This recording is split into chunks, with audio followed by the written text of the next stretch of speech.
For many centuries, man has been convinced that no form of life exists beyond our Earth.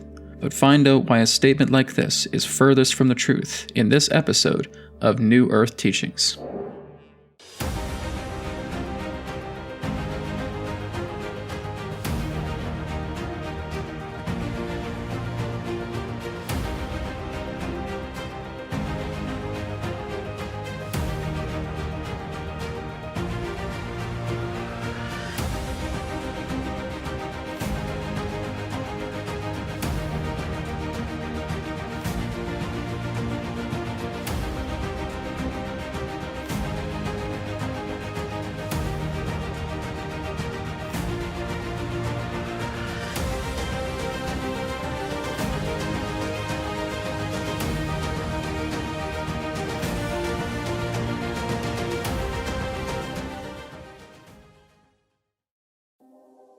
When we're looking into extraterrestrial life, one of the most common misconceptions about this is that we say, oh, well, there must be aliens from somewhere else that are amongst the stars. And maybe one day we'll be able to meet them. Maybe we have to go to them. But what about these aliens? Are these aliens ever going to visit us? Are we ever going to visit them? Are we ever going to see them? Well, again, when you look at the aliens term, you're not looking at anything that represents humanity. And through much of the extraterrestrial community, through my own inner guidance, through my own research, over the many years of doing this work, much of the star family that is working together in cooperation with us are very human. In fact, it is through this human descent that we share through our bodies, where we are actually a part of a greater galactic and universal community, where within our own DNA we share the combination of 22 different extraterrestrial races. The contributors that was responsible for bringing humanity upon the planet could be seen as divine creators, creator gods, game masters, masters of time, and so forth. Well, who was it indeed that created man? It was God. But it was through the vessels of these great creator gods, these demigods, these divine creators, these keepers of time, that brought humanity upon the planet. As we know through science, we realize that humanity as a whole has only been on Earth for a very small period, for as long as Earth has existed. For Earth is several billions of years old, and humankind has certainly not been on the planet for that long. A very, very small component of that time span. Therefore, we were brought here. We were brought here because this planet represents the appropriate phases of development and learning that we need to go through to learn how we ourselves not only can master the planet by working together with her, by harmonizing with her, by being humble stewards with her, but also mastering the cosmos, becoming gods. And so humanity, by its own nature, is the product of extraterrestrial engineering, divinely guided to come together with these 22 different star family races placed here on this planet, for it suits all of the appropriate phases of learning, phases of development that we are here to accomplish. So when we are looking truly at life beyond our world, all we are really doing is connecting back to those family members, those contributors and volunteers that have been with us ever since our inception of being here on the planet and learning through the earth what we are here to accomplish as these advanced sentient beings.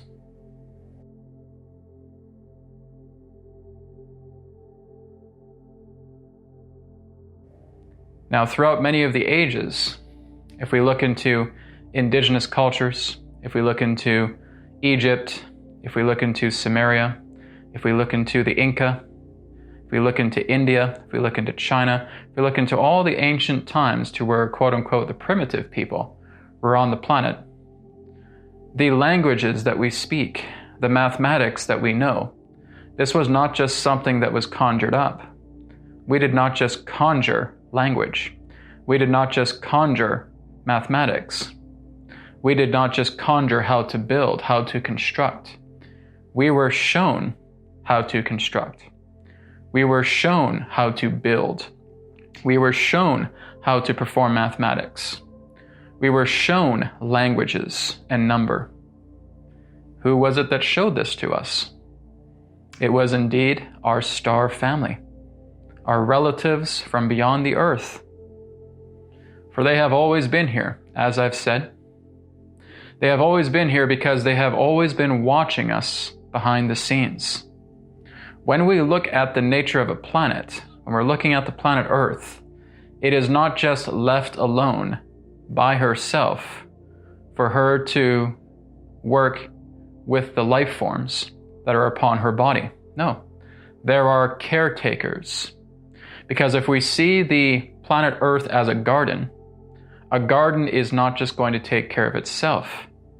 It requires the gardeners.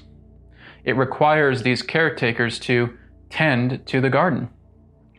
If there are weeds that are cropping up, the gardeners need to be there to tend to those weeds. They have to be there to ensure that the garden that represents the earth is being well taken care of, is being provided for. So you cannot have a garden without a gardener. And much of the star family, extraterrestrial civilizations, working together in cooperation with us behind the scenes, are these very gardeners. They are these keepers of time. They are these interstellar coordinators that are watching over humanity, watching over all life upon the planet, to ensure that nothing ever falls out of balance.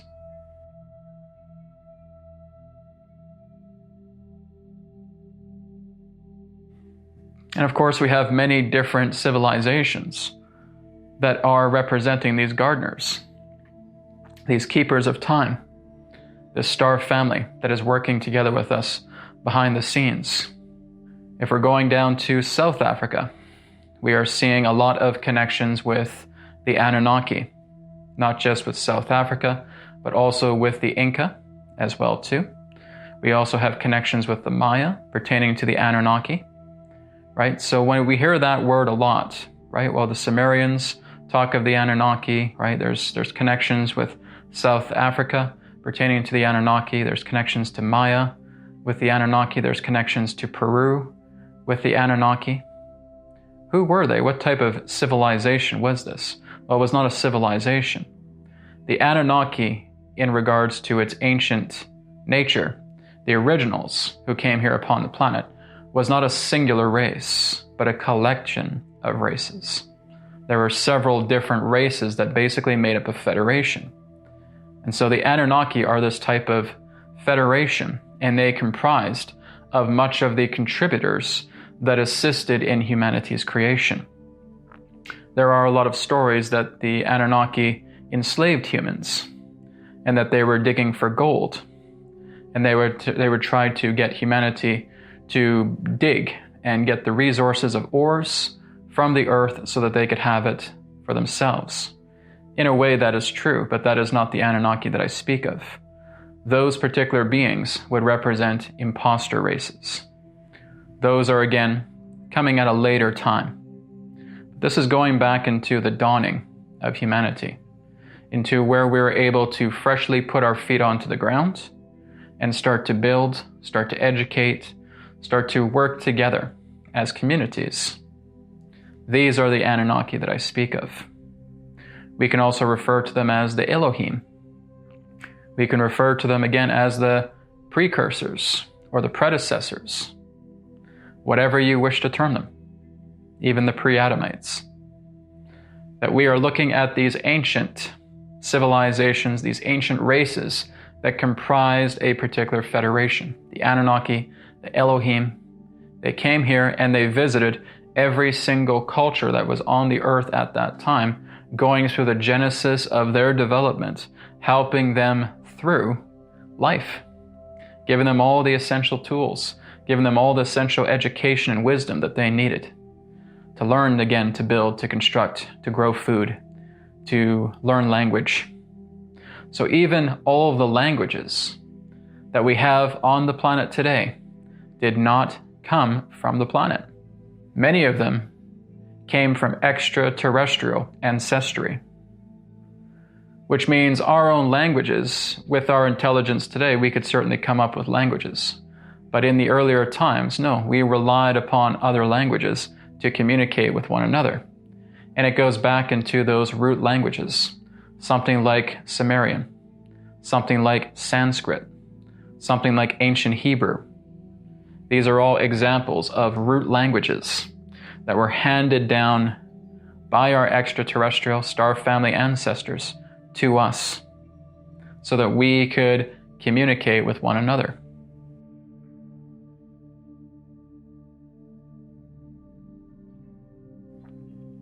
So our ancestors, yes, of course, we have many human ancestors here on the planet, but our true ancestry comes from the stars. Humanity is not indigenous to planet Earth. We have been visitors of this planet. We are tenants of this planet and have been for many thousands of years. So why do I say that we are tenants? Don't we belong here? No. We are only here for a certain amount of time. We're still here for a little bit longer of a time, going into, well, at least 1,000 years. But we have served together as tenants, because what is eventually going to happen is humanity is going to transform into a star-faring race, an interstellar civilization.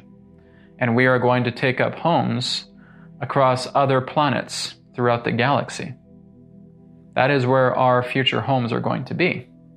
In over 1,000 years' time, we will see a very, very small amount of human beings upon the planet here, simply because our tendency will be coming to an end. So there may be those who may remain to help out with another civilization that will come upon the planet, and they will work together with the earth just as we have. They will be seen as a type of children, our own descendants, hybrid races, coming upon the planet, and then in their own way, working together with the planet, functioning as stewards, and having their own orientations of development that need to take place. So we are tenants. We are basically, in a matter of speaking, leasing the earth. We are here to learn from her up until a certain type of evolutionary phase enables us to develop enough advanced technology and advanced maturity through ourselves, through our upbringing, that would therefore cause us to migrate off this world and go to other Earths similar to this one.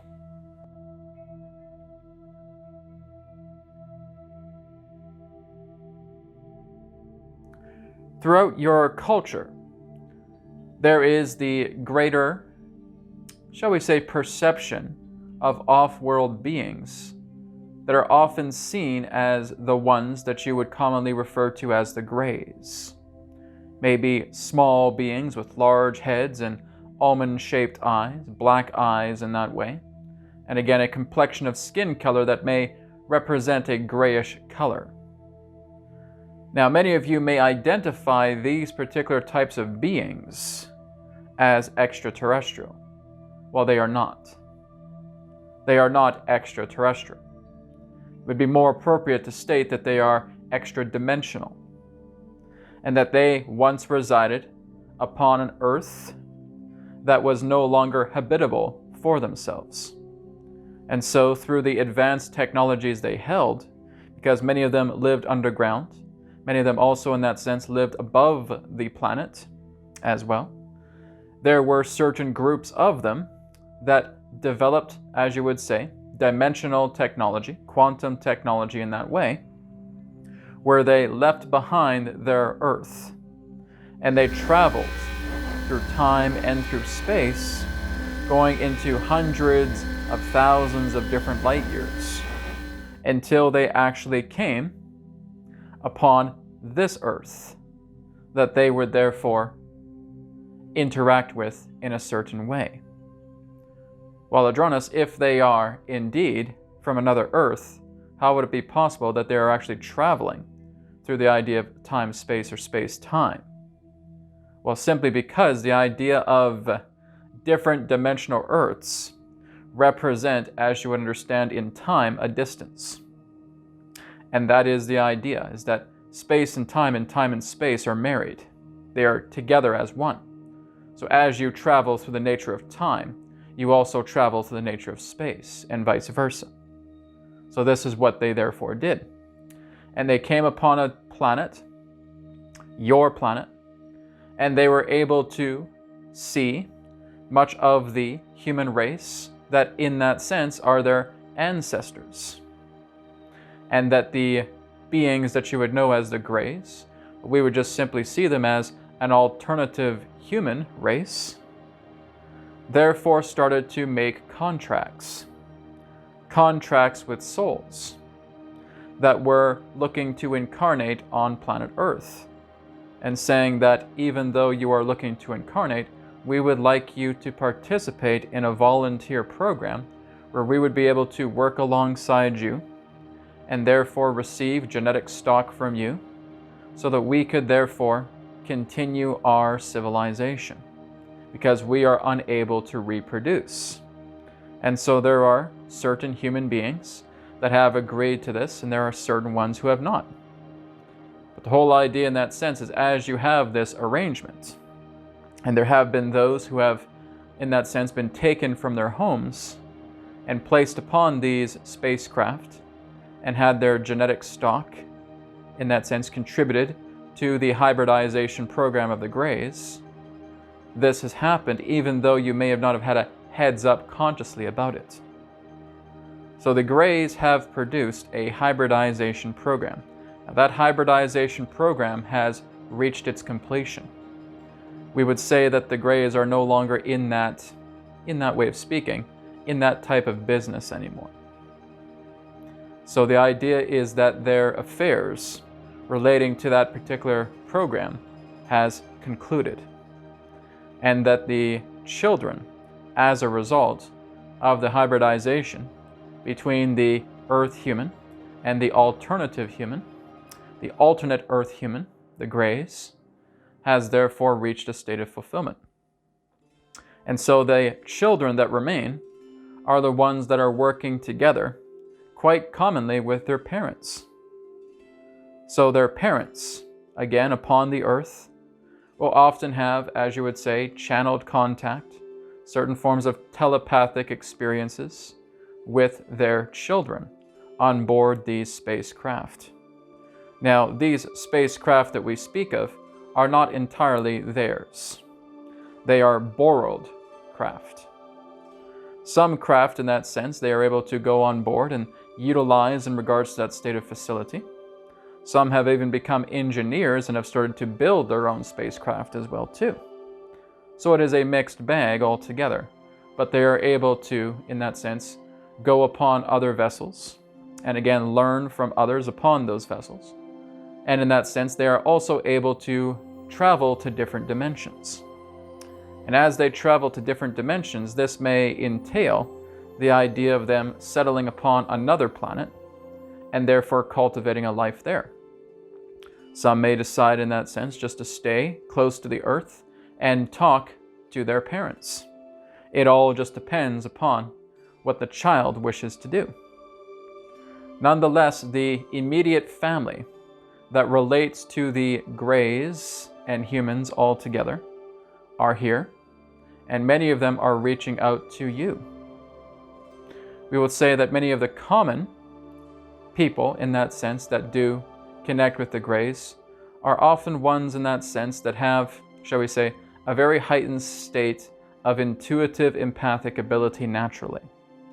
There is in that sense certain genetics that they hold that is actually much more in favor to the Greys, to when these particular beings came upon the planet. They are often very sensitive to energy. They are often very emotional as well. And it is often the mother and the daughters, should they have any daughters, as well too, that would often be, in the past, the candidates relating to these hybridization programs. But as we stated, these hybridization programs pertaining to the Greys has pretty much concluded now and has been fulfilled.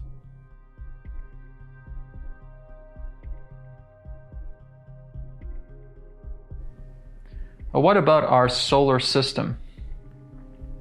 If we look into what NASA has shared a lot about our star system, where the Earth herself feels like the only habitable planet in this entire star system, well, that is a lie. Every single planet within our star system has the capability of sustaining life. We have only been told by a certain form of sanitation agencies that, again, will look at the cosmos, look into our star system, and create lies and manipulation about our other planets that are with us along for the ride here in our star system. If we're looking at Mercury, Venus, Mars, Jupiter, Saturn, Uranus, Neptune, Pluto, all of them are capable of sustaining life. Well, that can't be true because NASA keeps saying that it's not possible for them to sustain life. They're basically barren wastelands, or they're too volatile, or they're too cold to actually sustain any form of life. That is incorrect because the simple truth of the matter is that something like NASA, the people there, and that entire agency has never really been beyond the moon. Our own Earth moon, they have not crossed it. So when you look at this and you look at how they talk about Mars, that they were able to send a satellite there and put a land rover into the ground and having it explore the terrain of the planet Mars, completely fabricated, completely doctored. It is no more different than their fabrication of the moon landing. When we looked at the moon landing, thinking that our astronauts had reached the moon's surface and we got a live feed from the moon back in the 60s, where we felt that there was a moonwalk, a moon landing. No, all staged, all doctored.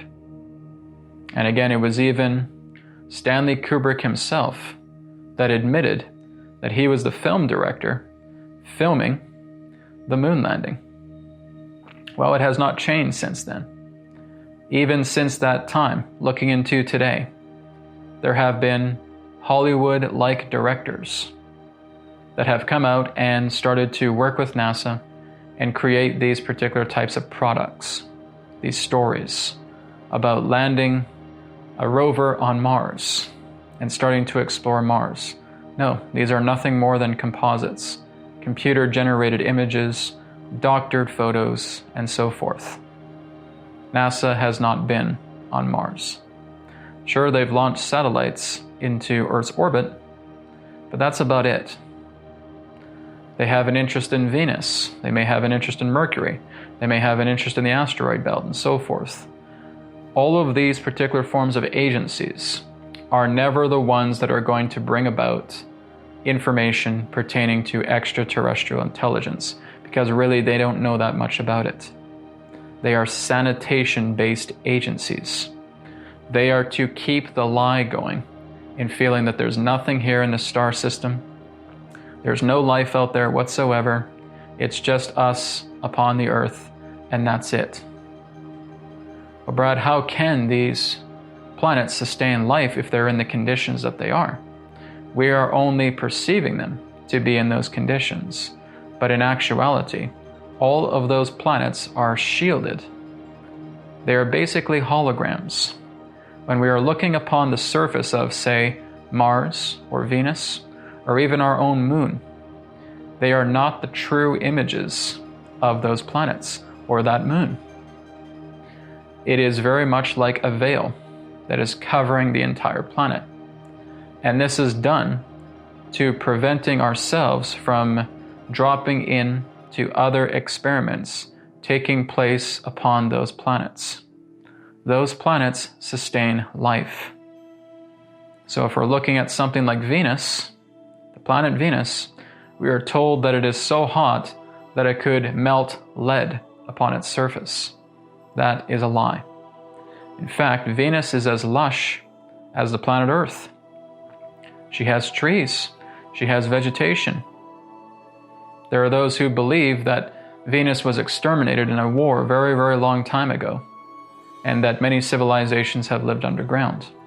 Well, it's true that there are underground civilizations, but no, there are civilizations that exist upon the surface of Venus as well too. Venus is an Earth-like planet, just like ours, but we are not told this. We are told that Venus is a barren wasteland, that it no longer exists as some type of habitable planet. But this is not the case. The same can be said with Mercury. Mercury appears to be desolate, but that is a holographic image.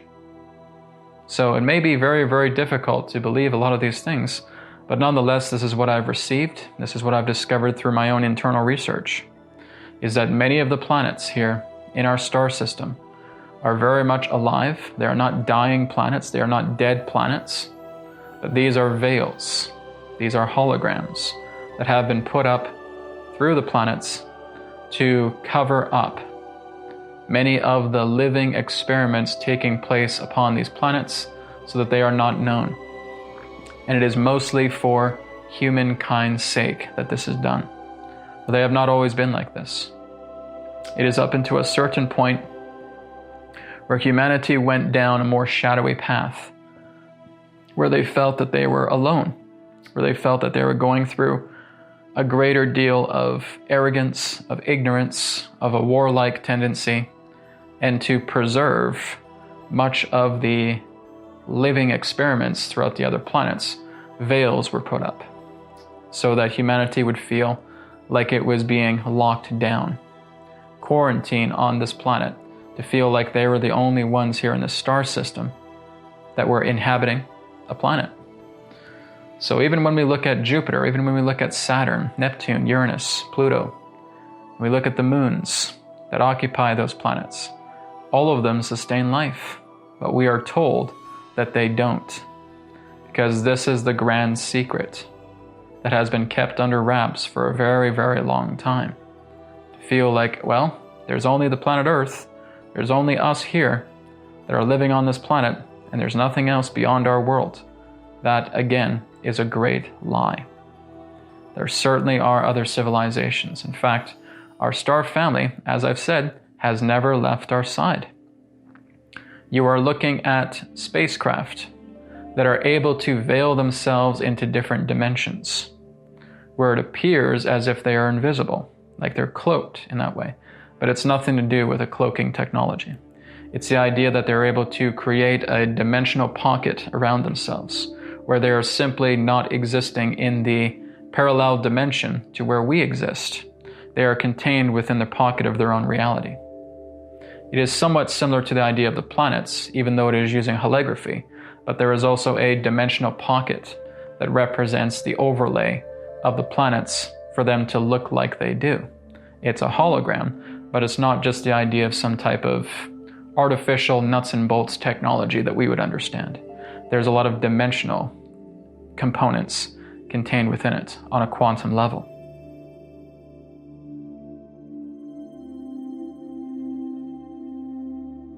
There is much more happening upon your planet that relates to that of what you would know as incognito extraterrestrials, which means there are many incognito beings, not naturally, born of your Earth, that are walking your Earth right now.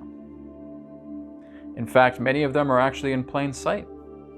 Many of them actually do work with certain jobs upon the planet. Some may decide to be much more secluded, going into areas of your forests or other habitats where there is not too much human population.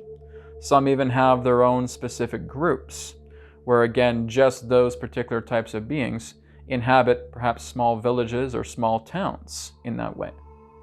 So throughout your world, again in various territories, looking at North America, South America, looking at Europe, looking at Asia, looking at Africa, looking at Australia, yes, pretty much everywhere upon your planet, there are certain incognito, extraterrestrial, star family beings that are again working together with you in plain sight. Some can be hidden, some again may just be obvious. And some of them look so much like you that you would not be able to discover the difference. Some can also be what you would term as walk-ins, where the idea of a soul leaves the body and another soul that has a contract together with that soul therefore occupies the current vacant body. And now that soul, that again also has a body somewhere else, is now currently occupying this body and will therefore interact and perform whatever tasks they feel are appropriate for them being here on the earth plane. So, in a matter of speaking, you have a star family that exists upon your planet and exists beyond your planet. So again, you are never by yourselves, feeling that, well, just the human race and the indigenous life forms upon this planet are all that's here. No. There are visitors constantly coming and going upon your planet. There are those in that sense that are also helping out your governments. They're also helping out your military organizations. They're helping other particular forms of national organizations and agencies as well too, to assist in bringing the earth to where she needs to go in regards to what will be a time of prosperity. They are working alongside many of your leaders in that way and appointed representatives.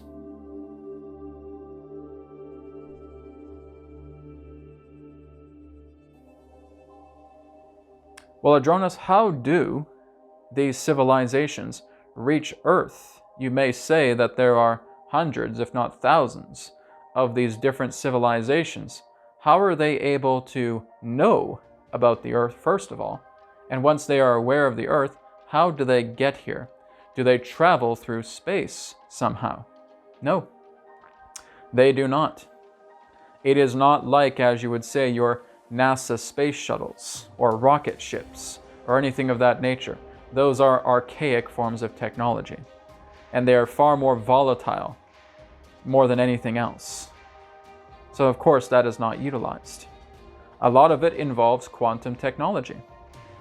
A lot of it in that sense relates to the idea of the power of working with thought, working with vibration, working with sound. That if you were to go into a typical spacecraft, let us say, for example, that we are looking at your flying saucer, all right? Because that is quite common. You step into the vehicle, and you would quite commonly see a chair contained in the center of the vehicle. You would sit in that chair, and it would actually connect as an interface together with you.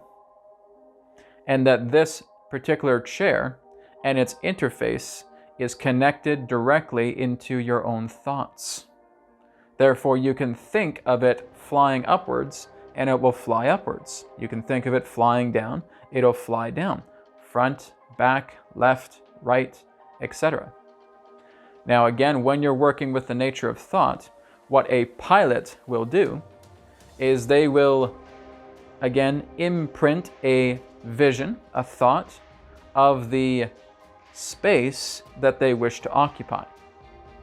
Therefore, as they envision this space, and again, as it is thought interface, that ship leaves the current dimension and therefore pops in to the other dimension relating to the thought interface, to that thought that was given to the interface itself.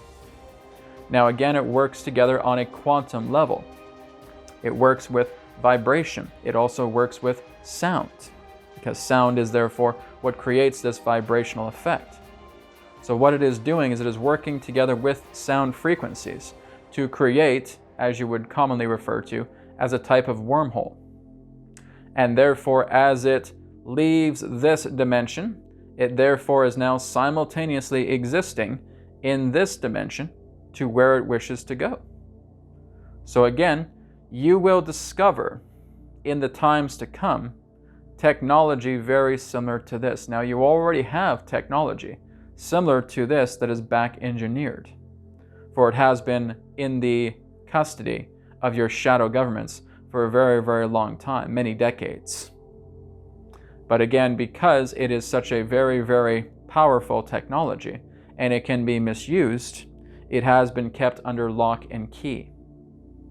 But nonetheless, that is very common about how many ships, many spacecraft are able to travel anywhere they wish in the universe. Well, Adronis, what would be their power source? 0-point technology, 0-point energy. Quite commonly, that is what you find quite commonly through many spacecraft, is working with the idea of the natural energy of the universe, working with the 0-point field to where it is harnessed like a magnet, and it is charged throughout the entire spacecraft. Therefore, the idea of its energy is boundless. You can never be quote-unquote out of fuel. So therefore, you harness that energy of the 0-point field. It therefore powers the craft. Again, there is the thought interface. You are thinking the thought of where you wish to go, and now therefore the flying saucer, as it were, responds and now goes to that dimension within an instant.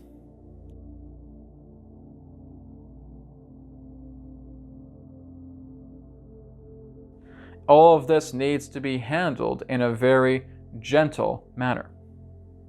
So when you are looking at other civilizations in that sense, for us to suddenly just pull a veil down and all of a sudden upon the sky you see hundreds or even thousands of spacecraft, it would very much intimidate many of you. That is not what's happening. Now, are those hundreds or even thousands of spacecraft surrounding your planet right now? Yes, most definitely. Very few of them have actually moved. For again, they are contained within their own dimensions, watching over this world, each with their own assigned responsibility, or some may just be observers. Nonetheless, they are witnessing this world. They are witnessing and watching you.